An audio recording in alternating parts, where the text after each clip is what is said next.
Hi, my name is Anish Mehta. I'm from Contrail Networking as part of the in Juniper Networks, and I'll be talking about anomaly detection for networking flows in Contrail Analytics. I'll go ahead and talk a little about Contrail Analytics first. So, Contrail Analytics is part of Juniper's SDN solution, which is an overlay-based solution to meet the connectivity needs of applications in the cloud. And we have various features as part of it. Let me make sure I have the right slide. Yeah, basically we offer visibility into flows in the network, which is overlay flows, how they relate to the underlay. We offer visibility into the operational state of different elements of the system. Alerts based on the operational state of those elements, logs from all of our processes and from other sources as well, statistics which you can slice and dice. These are time series statistics. We collect information from all the Contrail processes. Third-party applications can feed information into Contrail Analytics as well via our Python Sandesh library. There's a REST API for integration into northbound applications that want to use this information. We'll go into how Contrail Architecture is actually Contrail Analytics is built. So we ingest information from a number of sources, including Contrail processes via Sandesh, other processes via Sandesh. We ingest SNMP, syslog, IPFix, a bunch of other information. It's stored inside a time series database in Cassandra to answer pretty much ad hoc queries later on a time series basis. And it's also used to present the operational state of the system, which is used constantly and examined to figure out when an alarm needs to be raised against the operational state. And all this is exposed as part of our analytics API. It's a REST API. Basically, the application that we have that uses this REST API is the Contrail UI, which has a number of dashboards for doing monitoring and debugging.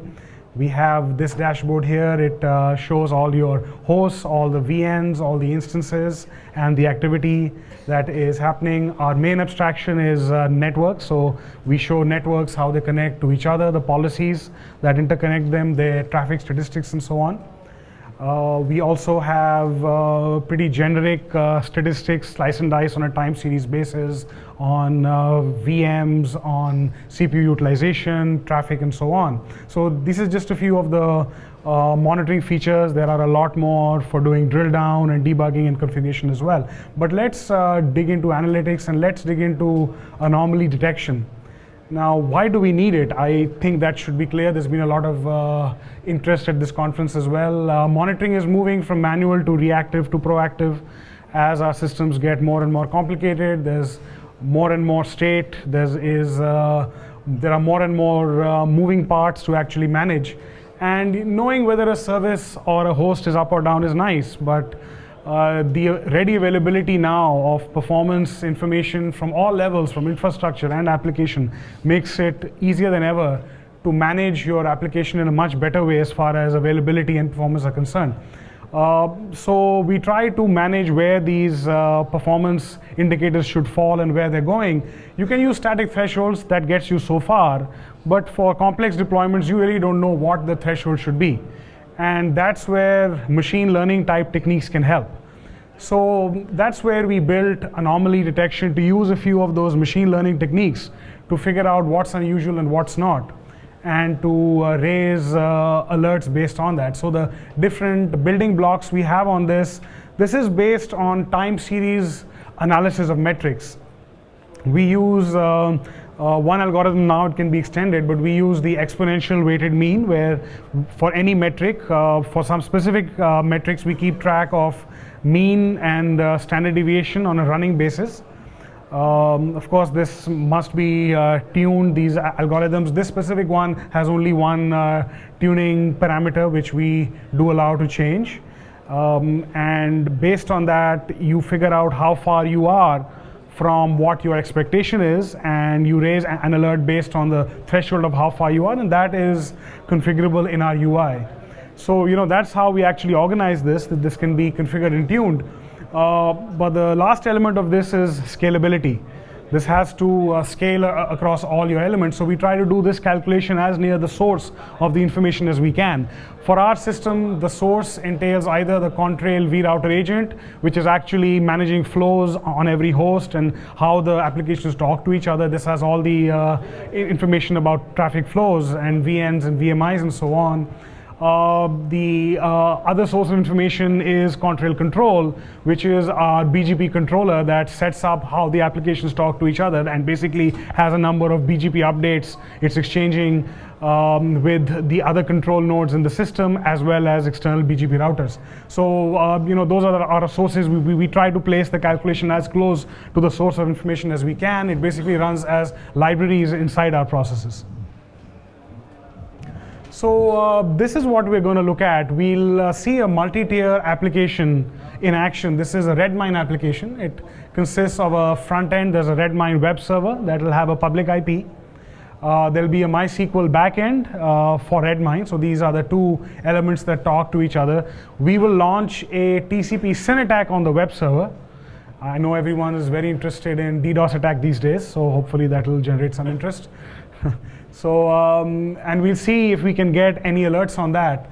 What we use here is the time series metric of the number of flows being added on a virtual machine interface. And basically, we are measuring on the Contrail vRouter agent on every virtual machine interface the number of added flows, the deleted flows, and active flows. This is measured every 30 seconds. We measure that, and we run the EWM algorithm on it.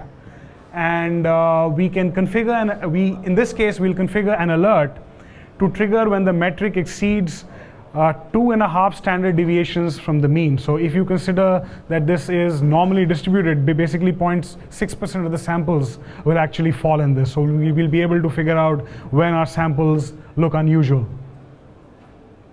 And with that, I'm going to dig into the actual demo. Okay. So this is a view of the elements here. We've got our two virtual networks. We've got the FE front and the BEVN network. They both have one instance each that runs in them. There is a floating IP that gets the client requests in, and so this is a view of the instances. They both happen to be on the same virtual router in this case. They don't have to be. You can have any number of instances of the front end and the back end as well. It'll work just as well. So let's have a look at the actual application. This is the redmine application. It serves a number of web pages. It's served to the floating IP here. That's what we are connecting to, and you can interact with the application. You can usually change some stuff and it'll get saved in the back end and so on. That's what the application is like. Now we want to have some operation actually happening on this application so that we can detect abnormal behavior.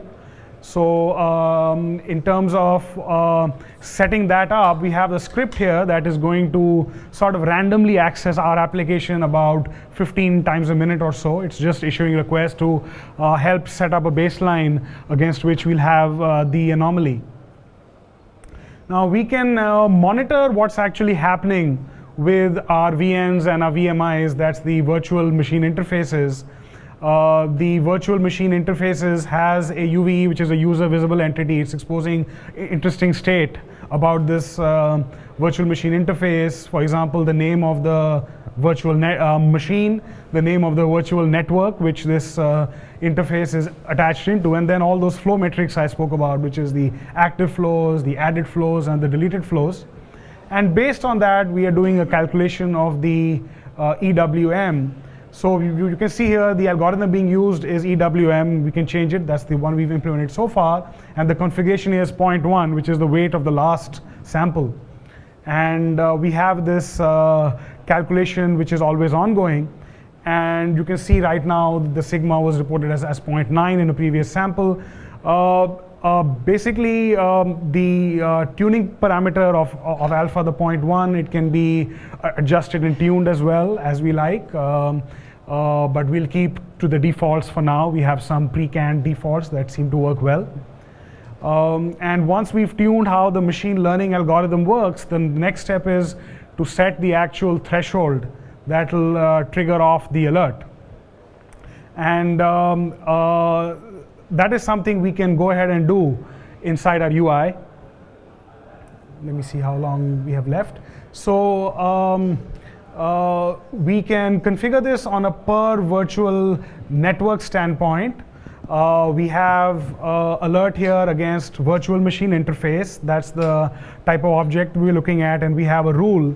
The rule here, which we can go ahead and edit as well, says that we want to trigger the alert if we exceed the value of sigma, which is the distance from the mean, by more than 2.5 times. And also, we want some extra contextual information for the alert. In this case, that's the VN name and the VM name. This is for whoever processes the alert for any action that they want to take. The next interesting thing to dig into here is we have an API for external applications to consume the alerts.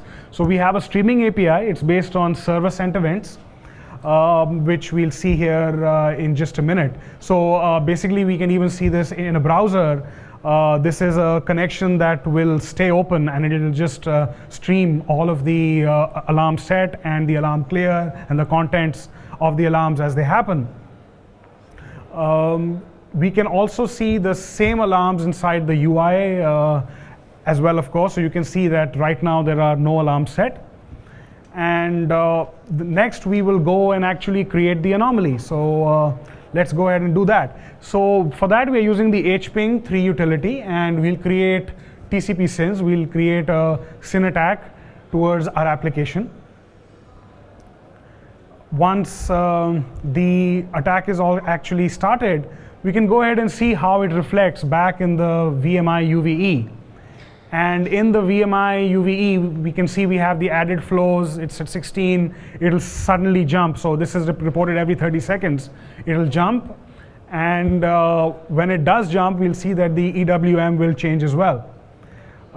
It does take a while to actually act. So it's jumped from 16 to 500s or so. And you can see sigma has jumped to 2.9, which is beyond the 2.5 threshold we had set earlier. And the streaming interface shows that the alarm is now in place. You can see the alarm on the UI as well. Now we've stopped the attack, and the alarm should clear up. Now here we had this alarm based on the added flows on VMIs. We could have set alerts based on other things as well. You can do it based on physical interface bandwidth. You can do it based on the number of BGP updates seen in the control plane. This can be used to detect a variety of kinds of anomalies. And you can see that it cleared on the API side, it cleared in the UI as well. And that concludes our presentation. Thank you for your interest.